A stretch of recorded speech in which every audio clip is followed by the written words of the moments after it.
Sa ngalan ng Ama at ng Anak at ng Espiritu Santo. Amen.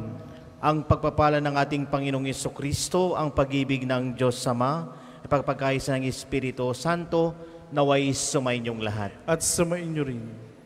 Mga kapatid, aminin natin ang ating mga kasalanan upang tayo maging marapat gumanap sa banal na pagdiriwang.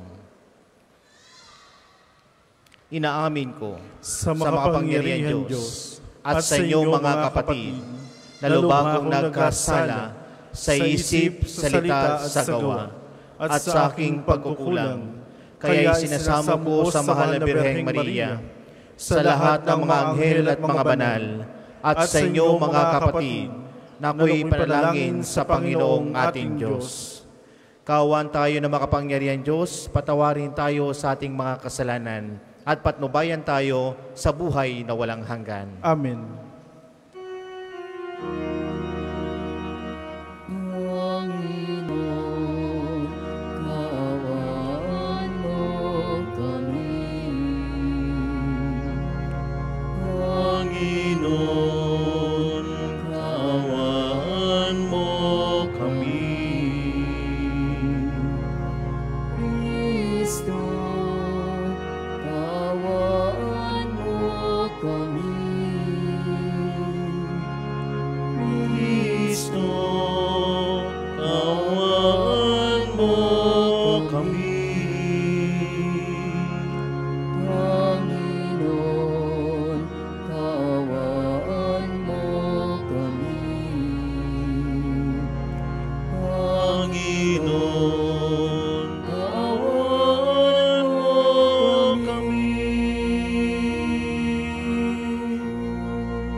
Manalangin tayo.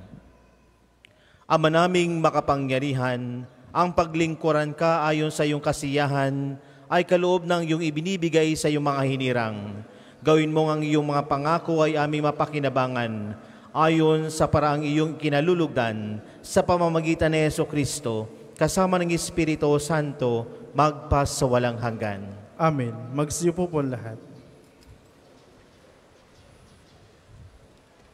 Pagbasa mula sa sulat ni Apostol San Pablo sa mga taga-Pilipos. Mga kapatid, magkaisa kayong tumulad sa halimbawang ipinakita ko sa inyo. Kami ang gawin ninyong huwaran. Masdan ninyo ang lahat ng sumusunod sa mga halimbawang ito. Tulad ng malimit kong sabihin sa inyo, at ngayon luha ang inuulit ko, marami ang namumuhay bilang mga kaaway ng krus ni Kristo. Kapahamakan ang kahihinatnan nila sapagkat ang dinidiyos nila ay ang hilig ng kanilang katawan. Ikinararangal nila ang mga bagay na dapat sana nilang ikahiya at ang pinag-uukulan ng nila ay ang mga bagay na panlupa. Sa kabilang dako, ang langit ang tunay nating bayan. Mula rooy hinihintay nating may pananabik ang Panginoong Jesucristo, ang ating tagapagligtas. Pagdating ng araw na yaon, babaguhin niya ang ating katawang lupa at gagawing maluwalhati tulad ng kanyang katawan sa pamamagitan ng kapangyarihang ginamit niya sa pagpapasuko sa lahat ng bagay. Kaya nga, minamahal kong mga kapatid, aking kagalakan at karangalan na lagi kong kinasasabi kang makita uli, magpakatatag kayo sa inyong pamumuhay na kaugnay sa Panginoon. Ang salita ng Diyos. Salamat sa Diyos. Ang tugon po sa Salmo, masaya tayong papasok sa tahanan ng poong Diyos. Masaya tayong papasok sa tahanan ng poong Diyos. Ako ay nagalak sa sabing ganito, sa bahay ng poon ay pumasok tayo. Sama-sama kami matapos sapitin ang pintuang lungsod nitong Jerusalem. Masaya tayong papasok sa tahanan ng poong Diyos. Yaong Jerusalem kay ganda ng anyo, magandang ayos ng muling matayo, di umaahon ang lahat ng angkan, lipi ni Israel upang magsambahan. Masaya tayong papasok sa tahanan ng poong Diyos. Ang hangad, ang poon ay pasalamatan, pagkat ito'y utos na dapat gampanan. Doon din naroon ang mga hukuman at trono ng haring hahatol sa tanan. Masaya tayong papasok sa tahanan ng poong Diyos.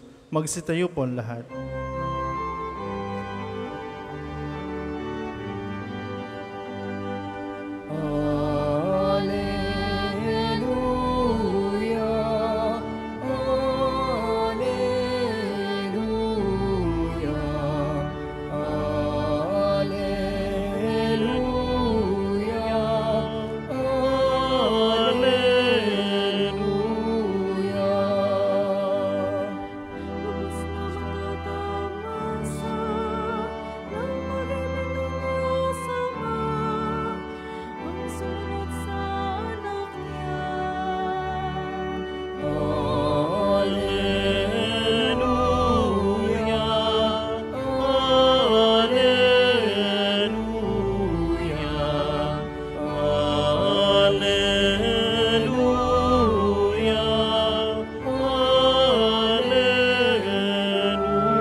Sumainyo ang Panginoon. At sumainyo rin. Ang mabuting balita ng Panginoon ayon kay San Lucas. Papuri sa iyo, Panginoon.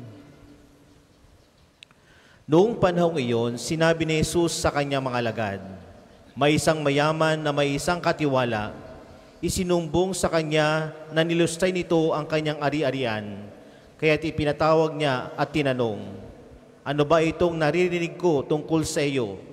Isulit mo sa akin ng buo ang pangangasiwa mo sa aking ari-arian, pagkat mula ngayon ay hindi na ikaw ang katiwala ko. Nauwi ka ng katiwala sa sarili. Aalisin na ako ng aking Panginoon sa pangangasiwa. Ano ang gagawin ko? Hindi ko kayang magbungkal ng lupa, naiya naman akong magpalimos. Alam ko na ang aking gagawin. Malis man ako sa pangangasiwa, may tatanggap din sa akin sa kanilang tahanan. Isa-isa niya ngayong tinawag ang may mga utang sa kanyang Panginoon. Tinanong niya ang una, gaano ang utang mo sa aking Panginoon? Sumagot ito, 100 tapayang langis po. Ito ang kasulatan ng iyong pagkakautang. Dali maupukat, gawin mong 50. Sabi ng katiwala. At tinanong naman niya ang isa, ikaw gaano ang utang mo? Sumagot ito, 100 kabang trigo po.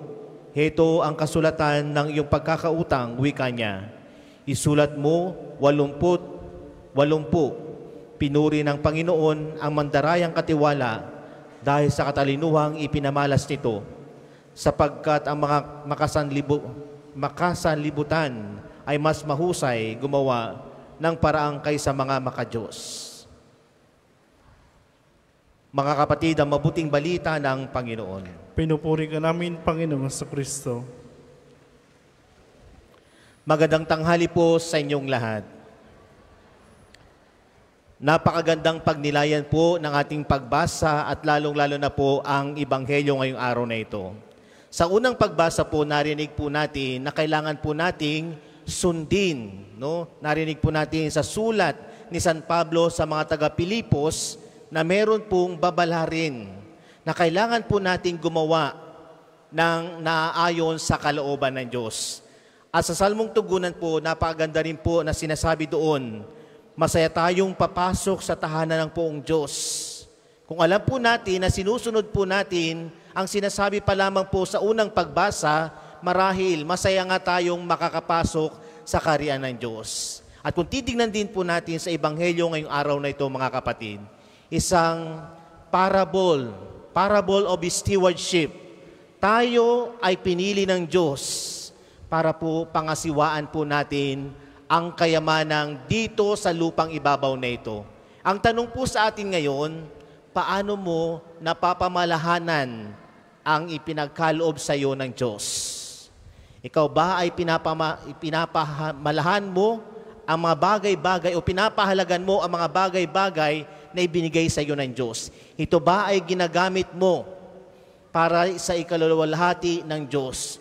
O gaya ng katiwala, na nilustay ang ari-arian ng kanyang Panginoon?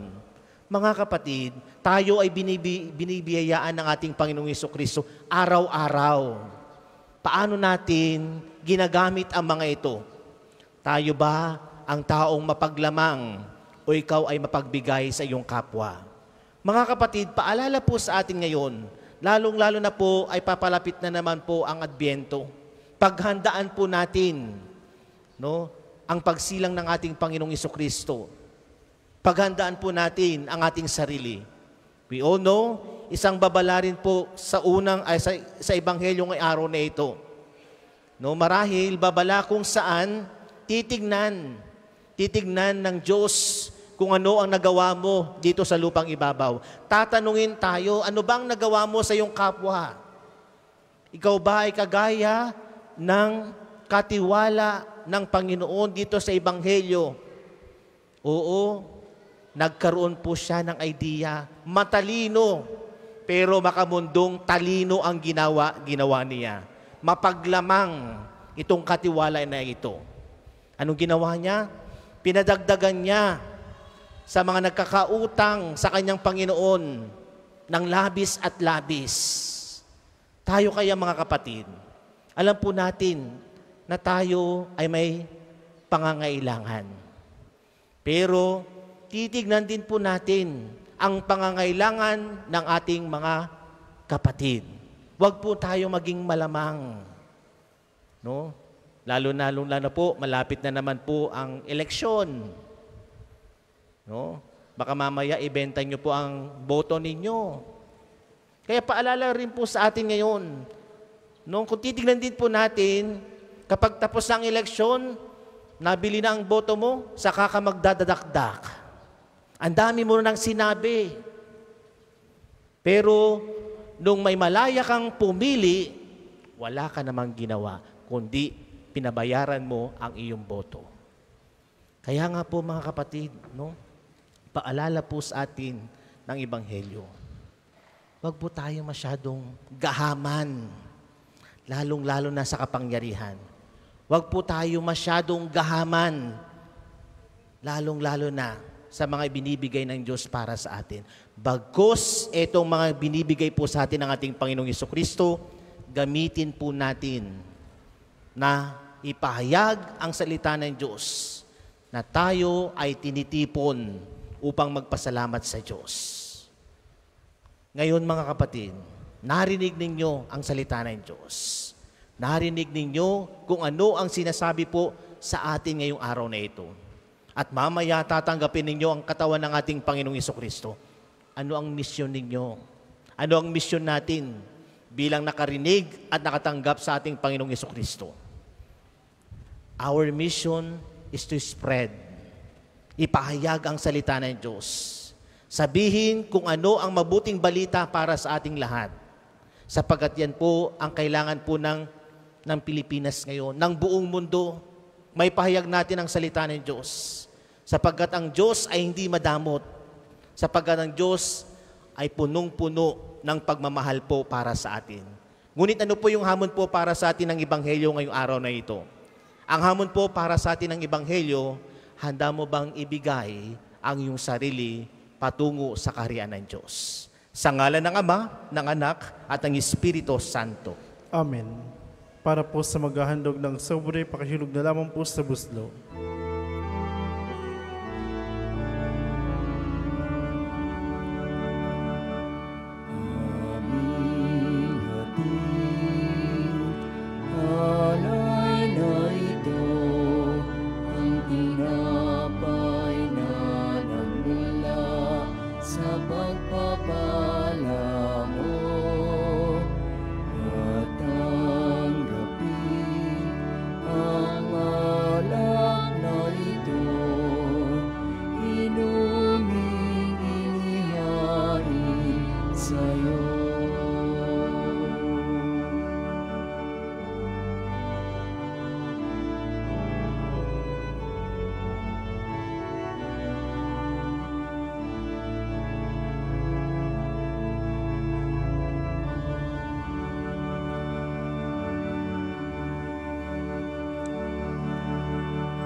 Magsitayo po ang lahat.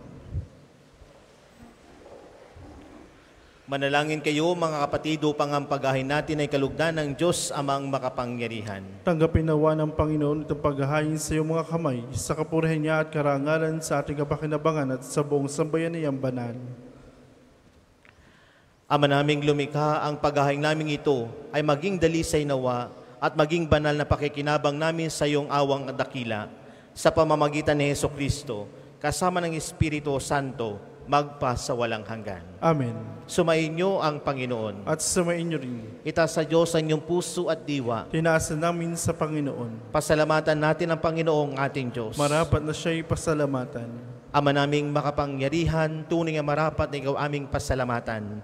Pinagbibigyan mong ito'y aming maihayag, kahit na ito'y walang anumang maidaragdag, sa kadakilang sa iyo ay likas. Sa pagpupuri namin ang nakikinabang, ay kami ring iyong pinapakiharapan.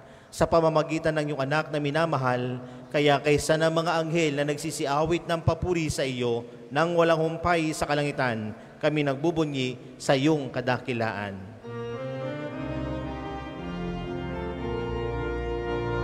Banal ka pong may kapal, banal ang iyong pangalan, banal ang iyong kaharian, langit lupa'y nagpupugay sa iyong kadakilan, dinarakila ng lahat ang naparito mong anak, na siyang nagulat sa bulag, sa pilaya'y nagpalakad at nakiramay sa lahat.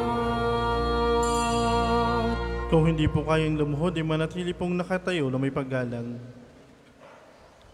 Ama naming banal, ikaw ang bukal ng tanang kabanalan.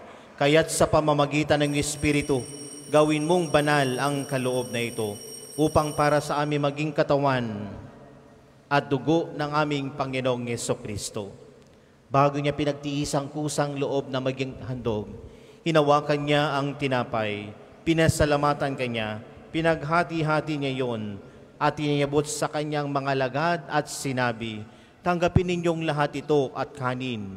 Ito ang aking katawan na ihahandog para sa inyo."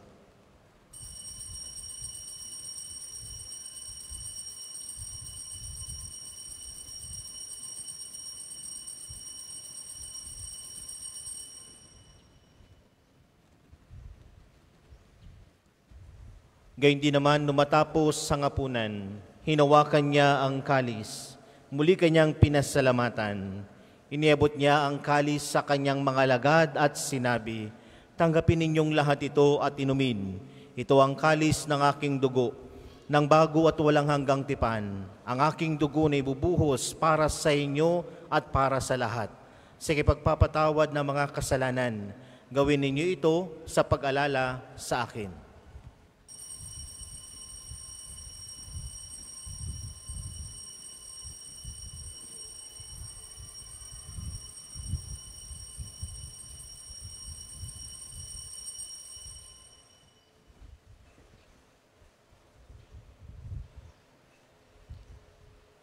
Ipagbunyi natin ang misteryo ng pananampalataya. Si Kristo'y namatay, si Kristo'y nabuhay, si Kristo'y babalik sa wakas ng panahon. Ama, ginagawa namin ngayon ang pag-alala sa pagkamatay at muling pagkabuhay ng iyong anak. Kaya tinialay namin sa iyo ang tinapay na nagbibigay buhay at ang kalis na nagkakaloob ng kaligtasan. Kami nagpapasalamat dahil kami yung minarapat na tumayo sa harap mo para maglingkod sa iyo.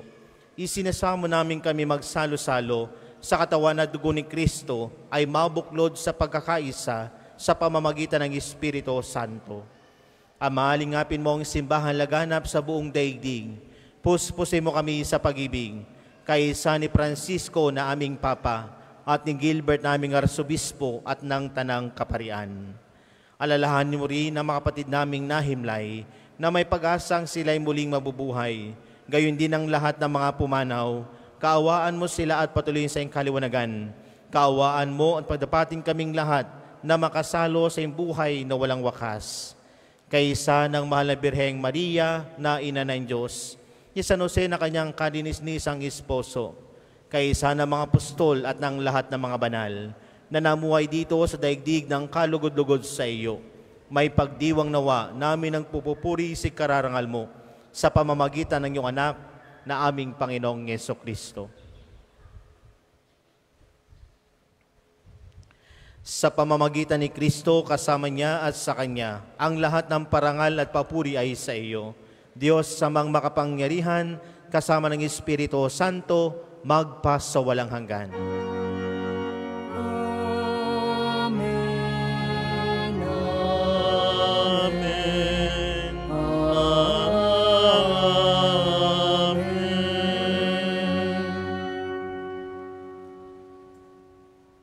Magsitayo po ang lahat.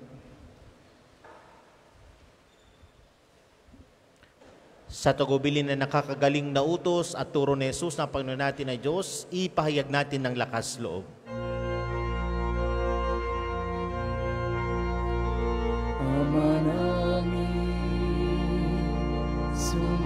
nasa langit ka, sambahin ang ngalan mo, mapasangit ang kaharian mo, sundin ang loob mo dito sa lupa para nang sa langit.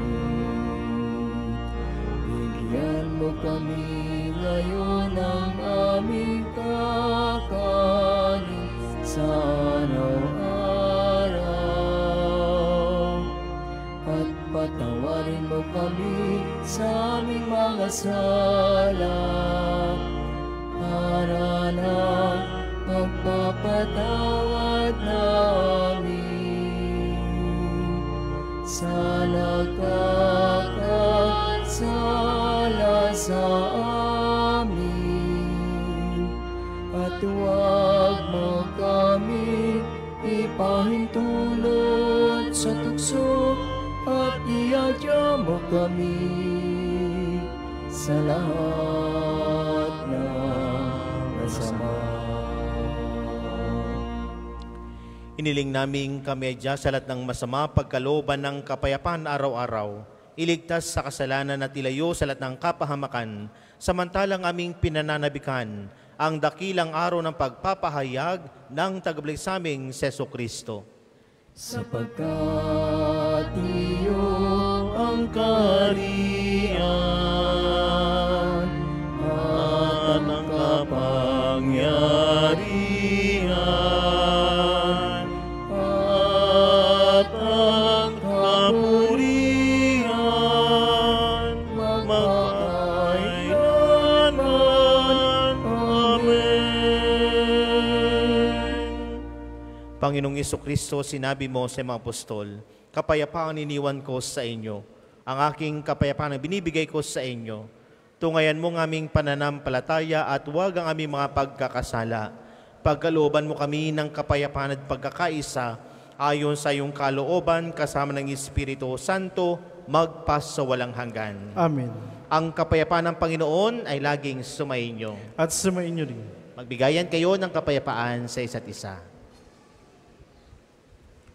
Kordero ng Diyos na nagaling sa makasalanan sa libutan, maawa ka sa amin.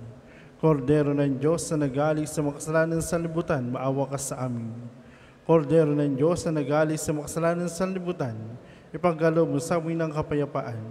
Kung hindi po kayang lumuhod, ay manatili pong nakatayo na may paggalang.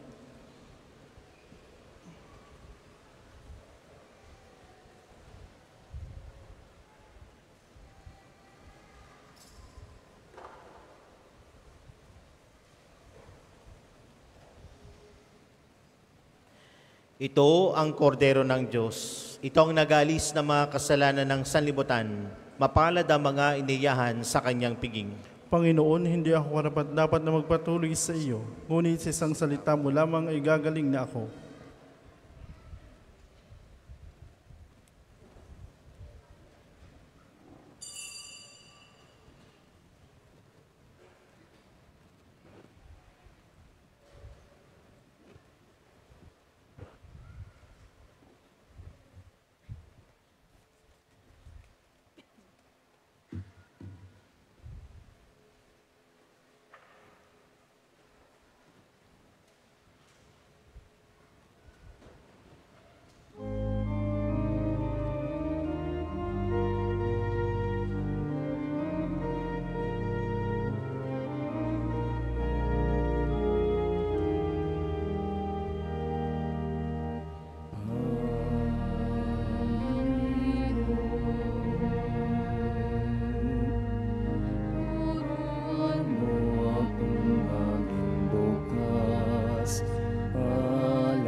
Turuan mo akong maglingkod sa iyo, na magbigay ng ayon sa nararapat,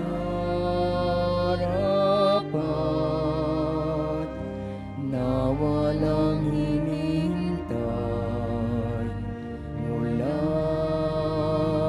sa'yo na makibag hindi inaalintanan, mga hirap na dinaranas sa tuwin ay magsumikap na hindi umahanap ng kapalit ng kaginhawa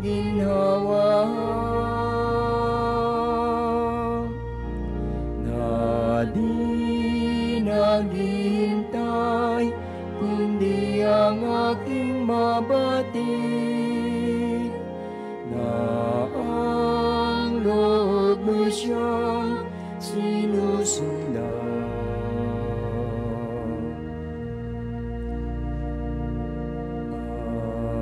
Panginoon, turuan mo akong maging bukas palad.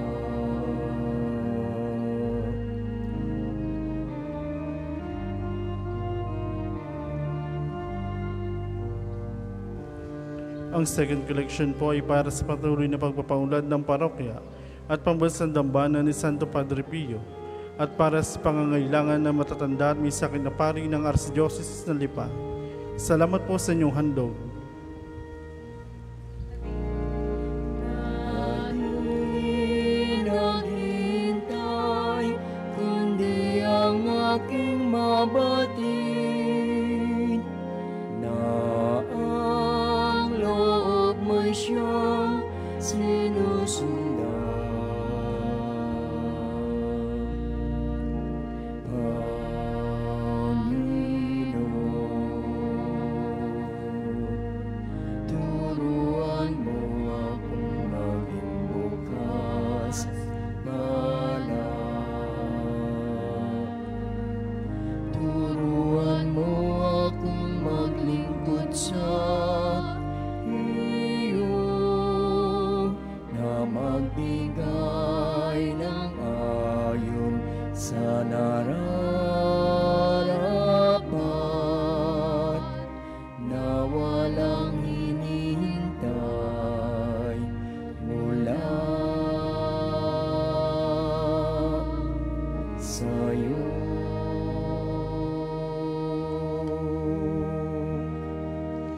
Magsitayo po ang lahat.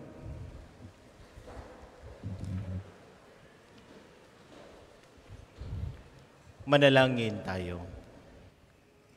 Ama naming mapagmahal, magkaroon nawa ng karagdagang bunga ang iyong ginagampanan sa aming banal na pakikinabang upang sa aming pagsalo-salo, maging handa kaming tumanggap sa katuparan ng pangako mo sa pamamagitan ni Jesucristo, kasama ng Espiritu Santo, magpa sa walang hanggan. Amen. Panalangin ang pagtitiwala kay Santo Padre Pio. Padre Pio, taga Petra Elcina, mongheng banal, pintakasing santo ng milenyong kasalukuyan. Gabay namin sa pagtahak sa landasing makalangit, takbuhan sa pangangailangan, huwaran ng pagtitiis. Sa iyo namin nilalapit aming mga kagipitan. Sa iyo po ibinibilin kalusugan at kabuhayan.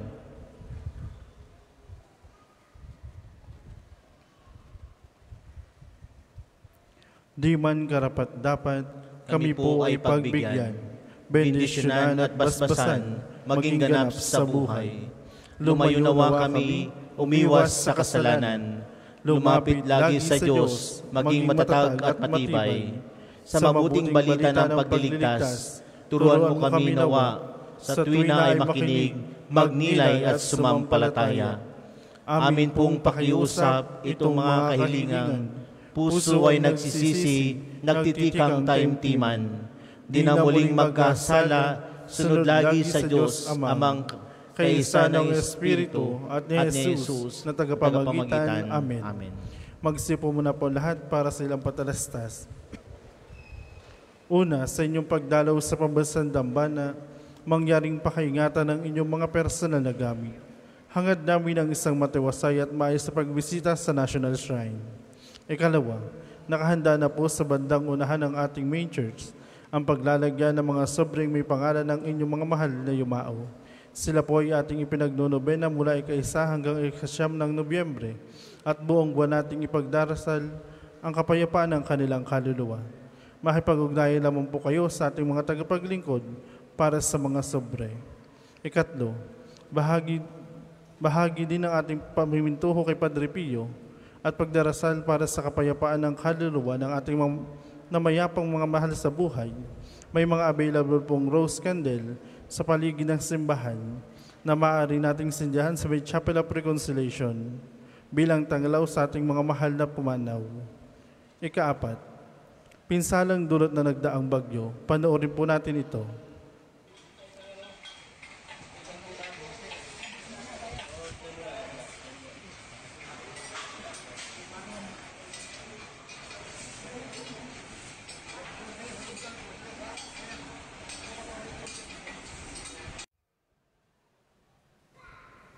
Dahil po dito, mga kapiyo, wala pong pansamantala po muna tayong walang parking space na magagamit sa loob ng pambansang dambana dahil sa pagkasira ng tulay papuntang parking area. Mula po sa parking A, mga tao lamang ang maaari makapasok at limited parking slot ang meron doon. Maraming salamat po sa inyong pangunawa at asahan natin ang matinding traffic lalo na kung Sabado at Linggo. Ika-5,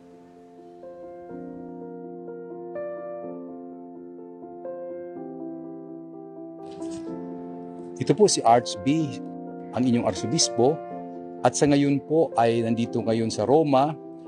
Ako po ay patuloy nagdarasal para sa ating lalawigan sapagkat matapos na nasalanta tayo ng bagyo, maraming naghihirap at maraming nangangailangan ng dasal. Sa ngayon po ako ay humihingi ng tulong sa inyo, lalo na sa mga kapatid natin na salanta ng bagyo. Mahalaga na tayo magtulungan tulad na nangyari sa atin nung mga nakaraang taon.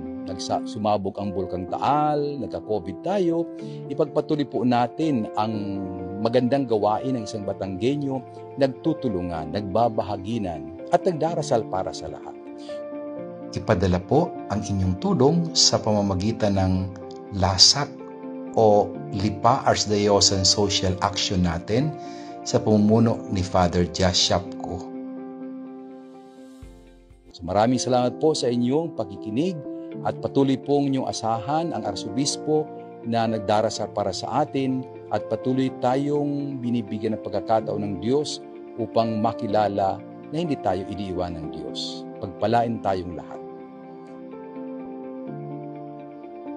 Mula po ngayong Disyembre ay magkakaroon tayo ng karagdagang misa mula Lunes hanggang Sabado.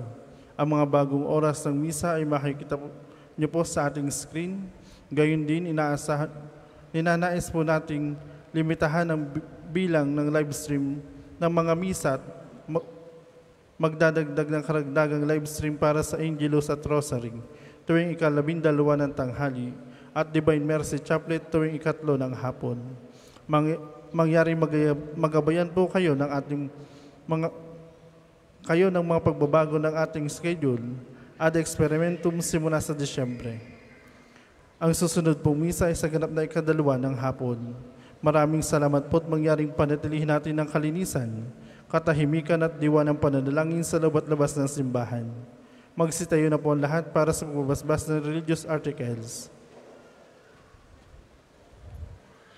Mga kapatid, manalangin tayo sa Diyos sa makapangyarihan upang tayo maging kawangis ni Kristo sa taimtim na pagdalangin sa tulong ng mga larawan at mga dasalan.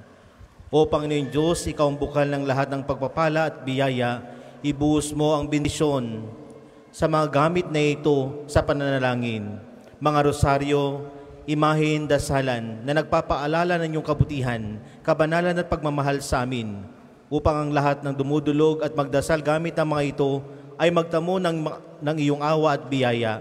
Loobin mong tularan nila ang kabanalan at aral ng Panginoon at ng mga santo magpas sa walang hanggan.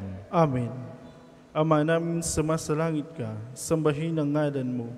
Mapasa amin ang kaharian mo, sundin ang loob mo dito sa lupa para ng sa langit. Bigyan mo kami ngayon ng aming kakanin sa araw-araw, at patawarin mo kami sa aming mga sala, para ng pagpapatawad namin sa mga nagkakasala sa amin. At huwag mo kami pahintulo sa tukso, at iadya mo kami sa lahat ng masama. Amen. Aba, Ginoong Maria, napupuno ka ng grasya. Ang Panginoong Diyos ay sumasa iyo. Bukod kang pinagpala sa babaeng lahat, at pinagpala naman ang iyong anak si Jesus. Santa Maria, Ina ng Diyos, ipanalangin mo kayong makasalanan, ngayon at kung kami mamamatay. Amen. Aba, Ginoong Maria, napupuno ka ng grasya. Ang Panginoong Diyos ay sumasa iyo. Bukod kang pinagpala sa babaeng lahat, at pinagpala naman ang iyong anak si Jesus. Santa Maria, Ina ng Diyos, ipanalangin mo kayong makasalanan, ngayon at kung kami mamamatay. Amen. Aba, Ginoong Maria, napupuno ka ng grasya. Ang Panginoong Diyos ay sumasa iyo. Bukod kang pinagpala sa babaeng lahat, at pinagpala naman ang iyong anak si Jesus. Santa Maria, Ina ng Diyos, ipanalangin mo kayong makasalanan, ngayon at kung kami mamamatay. Amen. Aba, Ginoong Maria, napupuno ka ng grasya. Ang Panginoon Diyos ay sumasa iyo.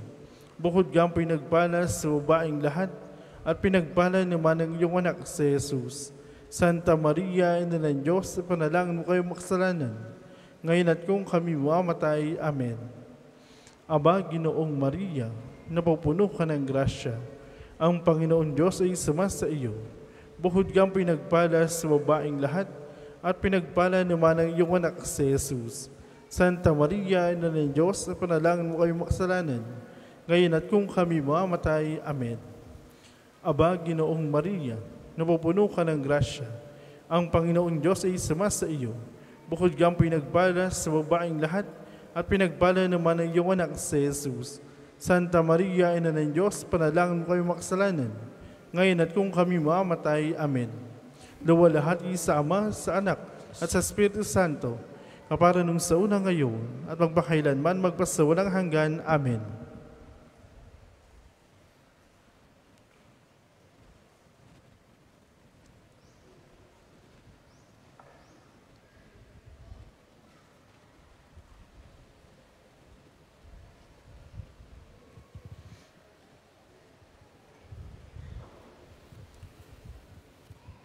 Kapayapaan kailanman ang igawad na may kapal sa mga yumao nating mahal. Sila nawa ay silayan ng ilaw na walang hanggan.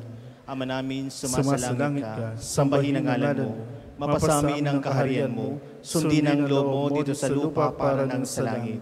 Bigyan niyo po kami yun ng aming kakanin sa araw-araw, at patawarin mo kami sa aming mga sala, para ng pagpapatawad namin sa nagkakasala sa amin. At huwag mo kami pahintulo sa tukso, at iadya mo kami sa lahat ng masama. Amen. Aba, Ginong Maria, napupuno ka ng grasya, ang Panginoong Diyos ay sumasayo. Bukod kang pinagpala sa babaeng lahat, at pinagpala naman ang iyong anak na si Jesus. Santa Maria, Ina ng Diyos, ipanalangin mo kaming makasalanan, ngayon at kung kami mamamatay. Amen. Luwalhati sa Ama, sa Anak, sa Espiritu Santo, kapara nung una ngayon, at magpakailanman magpasawalang hanggan. Amen.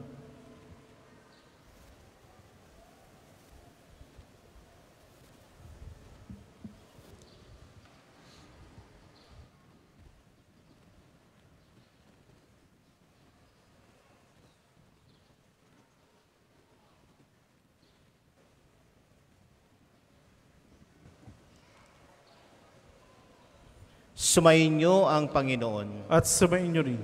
At pagpalain kayo na maparang Diyos Ama, Anak, at Espiritu Santo. Amen. Tapos ang ating banal na misa, umahay kayong taglay ang kapayapaan ni Kristo. Salamat sa Diyos.